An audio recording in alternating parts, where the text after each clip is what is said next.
Энэ жижиг арал нууцлаг мананд бүрхэгджээ. Утас ч гадагш холбогдохоо байсан. Зарим хүн заваар арлаас явахыг оролдсон ч үс мэдэгдэх хүчинд саадлуулжээ. Эцэст нь хөлөг сүрч хүн ам өргөцсөн. Хамгийн түрүүнд нэг л биш байгааг ил анзаарчээ. Дими өөмийн самуунд игдэхээс сэргийлэхийн тулд тэрч бас үүнийг амнаасаа алдаж зүрхэсэнгүй. Онцгой байдлын хорооны гишүүний хувьд эсгийн хийж чадах зүйл нь арлынхнаас ус ба нөөцөө хуваарийн дагуу хатуу хэрэглэхийг шаардах явдал байв. Эхэндээ хүмүүс түүнийг арай хэтрүүлж байна гэж бодсон. Гэвч цаг өнгөрөх тусам байдал эвгүйг аажмаар ойлгожээ. 2-7 хоног өнгөрчхөд байхад арал руу ганц ч худалдааны хүлэг ирсэнгүй. Өмнө нь далаад гарсан эмэгтэй худалдаачин ч хүртэл тэр чихтэй сураггүй байв. Эсэж үүнд адилхан арга мухардсан байлаа. Тэр бүр Ахмад дайчны таамгийг ч өөрийн ирэхгүй санав. Гадна талд үнэхээр дайн гарчихсан юм биш биз. Тэр Ахмад дайчин угаасаа хуйлдааны оност итгэдэг нэгэн. Тэр илэд даалд утгатайгаар сайн бодоод үзгэж хэлсэн. Яагаад арал ийм удаан холбоогүй хിവэр байна вэ? Яагаад аврах эргүүлийнхэн ирж шалгасангүй вэ? Энэ нь албаныхан өөрсдөө ч толгой өндих завгүй байгааг харуулж байлаа. Энэ дүгнэлт эсгийн сэтгэлийг улам түгшив. Гэхдээ нөгөө талдаа түүнийг улам шийдэмгий болгосон. Арлаас гарч охиноо хайх бодолт нь тэр дахин найз Томитой уулзав. Өмнө нь нөөц цуглуулж явахдаа түүний үүдэнд санаандгүй харагдсан зүйл нь тэнд байсан хийлдэг жижиг зав байлаа. Эсэ түүнийг түшиглээд арлаас гарахаар төлөвлөв. Томи тэр дорн толгоос ихсрэн татгалзав. Өмнөх даруус зав ядаж амжилт олох найдвар байсан. Харин дан гар сэлүүрээр бол энэ тэнгисийн бүсээс хизээж гарч чадахгүй. Эли энэ ганц найдвараа тавьж өгөхийг хүссэнгүй. Юу ч болсон нэг үзэх ёстой гэж зүтгэв. Томи ч аргагүй нэрхэн. Элигийн нөхөр зөвшөөрвөл заваа зээлж өгнө гэж хэлв. Харин энэ үед Жорж өөрөө гэртээ гунж гутран сууж байлаа. Тэр тавган дээрх царцааны далавч шиг нимгэн талхны цусмыг ширтэв. Тэгээд эрийн сэтгэл өөрийн ирэхгүй өмөрчээ. Одоо арлын нөөц улам бүр хомсдож байлаа. Тэр өөрөө ч хэр удаан тэсгээ мэдэхгүй байв. Гэтэл гинэс дээрээс цангинсан хонхны дуу сонсогдов. Жоржийн зүрх хүчтэй цочив. Тэр охиныхоо өрөө рүү яаран гүйжээ. Цонхны өмнө өлгөөтэй салхин хонх савлаж байв. Гэвч тэр үед хаалга цонх бүгд тас хаалттай. Гэр дотор огт салхи байсангүй. Хажууд нь зогссон Жорж яах нь бүү хэл. Харин ч нулимс унгах шахав. Тэр үүнийг охиных нь сүнс мөн гэж боджээ. Өөрт нь дохио өгч байна гэж. Энэ хооронд Эли дөнгөж гэртээ ирээд нөхрөө сүнсгүй мэт шат уруудан бууж ирэхийг харлаа. Тэр өөрийгөө дахиад нэг удаа далаад гармаар байна гэв. Гэвч Жорж цөхөрсөн царайгаар хайхаар явах хэрэггүй гэв. Охин аль хэдийн нас барсан гарцаагүй гэжээ.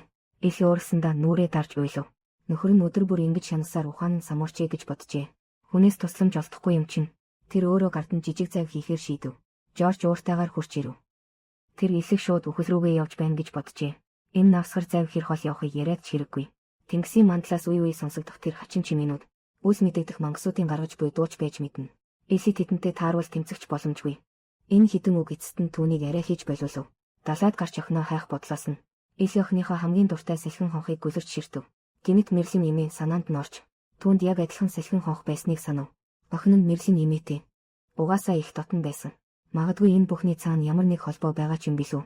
Эли уг нь нүүр тулж учрыг нь асуухаар зэгсэн ч Мэрлийн эмээ орныхоо хажууд дуугүй суусаар байв. Тэгтэл тэр өмнө нь далайн ирэг дээр сонссон. Мэрлийн эмээгийн хачин үгийг эргэн саналаа. Охин чинь амьд байгаа. Тэр тэгтлээ амархан өгчих хүн биш. Эли чанга дуугаар энэ нь юу гэсэн үг вэ гэж асуулаа. Энэ удаа Мэрлийн эмээ арай хийж хариу өгсөн ч түүний амнаас гарсан үгс урдын адил бүрхэд хിവэр байв. Чи юу ч хийх хэрэггүй. Элигийн сэтгэл улам түгшиж, сэтгэл хөдлөсөн ч хяналтаас гарч эхлэв. Гэтэл байшин гинэт дөргиж эхэллээ. Нөгөө салхин хонхч хамтдаа хүчтэй савчив. Шилэн аяг газарт унах хүртэл тэгж байж л Эли өөрийгөө алдаж байснаа ухаарлаа. Ач хүйсэв дээш гарч ирээд хүйтэн царайлан түүнийг хөөж гаргав. Эли сүнсгүй мэт гэртээ буцаж ирэхэд Жорж буйдан дээр хэвтэн гөлрөөд сууж байлаа. Хоёулаа охиныхоо аюулгүй байдалд санаа зовж байсан ч эсэрхийлж буй арга нь тэнгэр газар шиг өөр байв. Гэвч Эли дараалан цохилсаар сэтгэл нь гонсоохгүй байж чадсангүй. Ялангуяа нөхрөө хувь тавиланд бууж өгсөн мэт харагдахыг үзэхэд Эли харанхуйд ганцаараа санаа алдахаас өөр аргагүй болов. Тэр үед Жорж санамсаргүйгээр цонхны цаадахыг ажиглахад далайн мандал дээр ахин анивчих гэрлүүд үзэгдэв. Гэвч удалгүй ор мөргүй алга болов. Энэ удаа Эли боломжийг дахин алдахыг хүссэнгүй. Тэр шууд л ирэг дээр дохионы пуужин асаалаа. Гялалцсан галын гэрэл тэнгэр өөд цойлов. Гэвч ирсэн нь аврал байсангүй. Харин гэрэлт самхаг сахдаг Ахмад дайчин байв. Тэр яг одоо дайн болж байна гэж бат итгэж байлаа. Тэр гэрлүүдийг хэн мэдлээ? Дайсны хүчнээс ирж байгаа ч юм билүү. Ингэж байгаад энэ жижиг аралт толгой дээрээ гай дуудаж мэднэ. Гэвч Эли тоосонгүй дахиад нэг дохионы сумаа буудчихв. Ахмад дайчин хориглох гэж байтал гинэт ойр хавьд нэг хүний бараа үзэгдэв. Түүний царай тэр дороо хөвсгийлээ. Тэр яарн нөгөө хүнийг дагууланд нууц зойронд оруулав. Тэр ирнэ яг өнөөгшин эргүүл дээр байхдаа далайн ирэг дээр таарсан шархацсан хүн мөн байжээ.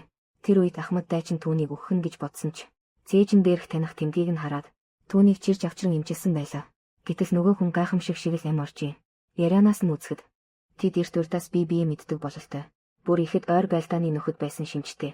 Түүнээс гадна Ахмад дайчин үнэндээ тэтгэврт гараагүй байв. Түүний үүрэг бол энэ арлыг сахин хамгаалах.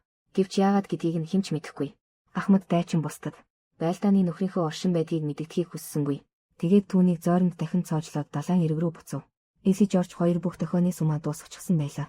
Далайн дээрх гэрлүүд ассан хിവэр байсан ч дахин ямар ч хариу ирсэнгүй.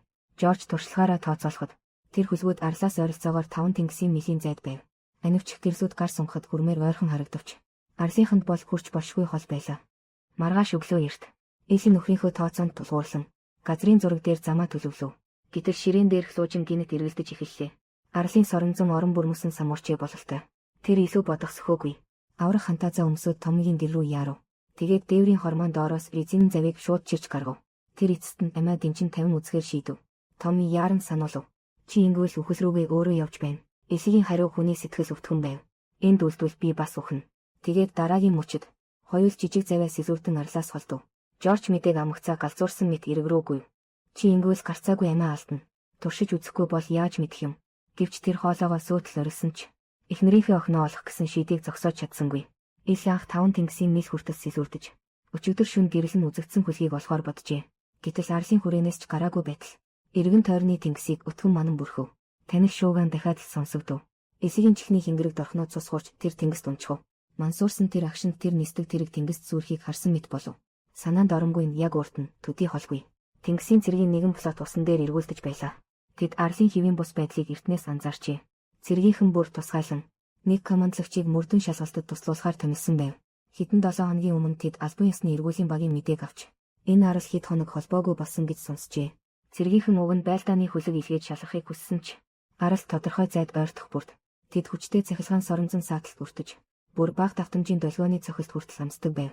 Тиймээс цэргийнхэн зөвхөн ойролцоох усан зогсоод нэвтрэх арга хайхаас өөр замгүй байлаа. Хэд хоног дараал нь тэд тэнгис дээр хэд хідэн хөлийн сүйдсэн үлдэгдлийг харжээ. Дээрх бүх төмөр эд ангин дахиж гацсан байв. Тэр өдөр цэргийнхэн арай гэж цахилгаан соронзон саатал алга болохыг хүлээж нисдэг тэрэг илгээн тантахаар бэлтгэв. Гэтэл хөөрөөд удаагүй байхад нь цахилгаан соронзон импульс дайрч нисдэг тэрэг тэнгист унжээ. Хар хайрцагч олдоогүй байв. Эмэгтэй командлагчийн дүгнэлтээр үүнд дайсны хүч оролцсон байх магадлал өндөр байлаа. Арлын дээр эсвэл далайн ёроолд үс мэдэгдэх зэвсэг байрлуулсан бололтой. Одоо хамгийн яаралтай нь арлыг бүхэлд нь бүслэн хаах. Тэр хачин хүчний их үүсвэрийг тогтоосны дараа тэд аралд хүчээр буух арга бодно. Харин энэ үед Эси өөрийгөө цэргийн авралтай бараг л гар сунгаад хүрэхээр ойр байсныг мэдсэнгүй. Тэр ухаангүй байхдаа давлгаанд тугдан буцаад арал дээр шидэгджээ. Зам дайрсан нэгэн арлын хүн түүнийг цаг алдалгүй аварч авчрав. Гэвч Эси осолцсон тухай мэдээ тун удалгүй арлаар нэг тархав. Арлынхан бүрэн сандралт автав. Арлаас гарах гэж хэд оролцсон ч бүгд бүтлгүй төгсөв. Эсвэл яваад сурах чимээгүй алга болдог байв. Дээр нь тэр чихүүд сүргэн дууны дайралтууд нэмэгдээд хүмүүс ам амандаа шуугилтан ярилцахаас аргагүй болов. Үнэхээр дайн эхэлчихсэн юм биш биз. Энд харин ил нөхрийнхөө нэмбэ асаргаанд удалгүй ухаан орлоо. Даанч түүнтэй хамт тэнгист гарсан Томи одоо хүртэл олдсонгүй. Томигийн эхнэр өдөржин нулимсандаа живж байв. Эсигийн сэтгэлч мөн адил хүнд байлаа. Хэрэг тэр ингэж зөрүүдлэн ганцаараа зүтгээгүйсэн бол Томи ч ингэж гай зовлонтой очихгүй байх байсан. Үл үзэгдэх айдас төгшүүр арал даяар тархав.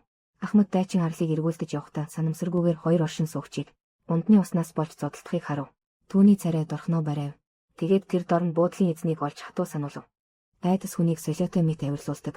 Өссөсөн ухаан бодлыг ор мөргүй арчдаг. Хэрв ийм байдал үргэлжилбэл хүн бүрийн харанхуй тал ил гарна. Дэм буудлын эзний хийснээр энд байрлаж байгаа хүмүүс бүгд арлын гаднах жуулчин эсвэл наймаачд бүр урьдчилт сэргийлэх арга хэмжээ авах ёстой. Сайн санааны үүднээс анхааруулчихад Ахмад дайчин нууц газар доорх өрөөндөөс юм буцав. Тэр байлдааны нөхөртөө арал дээрх цэвэр ус бараг дуусныг хэлв. Арлынханд харуулах цаг болсон бололтой. Цэвэр ус гарган авах технологи. Гэтэл байлдааны нөхөр нь хатуу өнгөөр тас хориглов. Түүний бодлоор арлын хүн бүр даалт аюул байв. Хонгилдох нөөц хоёр хүнийг амьд байлгахад хангалттай. Бусдыг нь хувь тавиланд нь даатгачихъя. Эцсийн эцэст тэдний даалгавар. Энэ арал дээрх нэг зүйлийг л сайн хамгаалах. Өөр хүнд мэдэгдэхгүй байх явдал. Чухам юу болохыг нь тэд дэлгэрүүлж хэлсэнгүй. Гэхдээ энэ хангалын хамгийн гүнд нууц хаалга байжээ. Ахмад дайчны хамгаалж буй зүйл яг энд байх ёстой. Байлдааны нөхөр нь онгойлгож үзэхээр завдав. Харин Ахмад дайчин огт эргэлзэлгүй өвдөг сөхрөв. Маргааш өглөө эрт Эси Томигийн очив. Тэр найзынхаа эхнэрээс уучлал хүсхийг хүсв. Гэтэл хариуд нь чанга галгадууллаа. Чиний өөрийгөө зөв гэж зүтгэсэн занц түүнийг үхэлд хүргэсэн. Эси сүнсэн зайлчсан мэт гэртээ буцав. Нөхрөөсөө тайвшруулж авч чадсангүй. Харин ч баахан зэмлэл сонсов. Арлаас явахын өмнө Жорж түүнийг ихэд хоригдсан. Гэвч Эси өөрийнхөөрөө зүтгсэн хിവэр. Энэ үеэр тэр охиноо эмээгийн явуулсныг дахин сөхөв. Тэр нь бас Эсигийн зүтгсний үр дүн байсан. Ийм дур мэдэн шийддэг зан. Магадгүй хоёулын харилцааг суурсан шалтгаан байж мэднэ. Жорж бүх гайг Эсид тохов. Тэгээд яаран хэрэгтэй хувцас баглав. Тэр эргэж харалгүй гэрээс гарч одов. Залуу хосын холбоо бүр мөсөн тасарчээ. Эси сүнсгүй мэт бомб дээр ирэв. Эси мэрлийн эмээ усан дунд чулуу үрж зогсохыг харав. Удалгүй Сиб ухасхийн хурч ирэв. Өвчин нь хөдөлсөн хөгшнийг гэрт нь аваачив. Дахиад гарч гүөхээс нь сэргийлээд Сиб эмээгээ шууд гэрт нь төвжив. Харин гадаа байсан Эсигийнэт анзаарчээ. Мэрлийн чулуугаар өрсөн дүрс нэгс танил байв. Тэр санд мэд гэр рүүгээ гүйв. Охиныхоо тоглоомон байшинд яг адилхан эргүүлэг хие харав. Тэрч байтугай. Охиных нь хадгалсан бүх зурган дээр ижил төстэй эргүүлэг байлаа.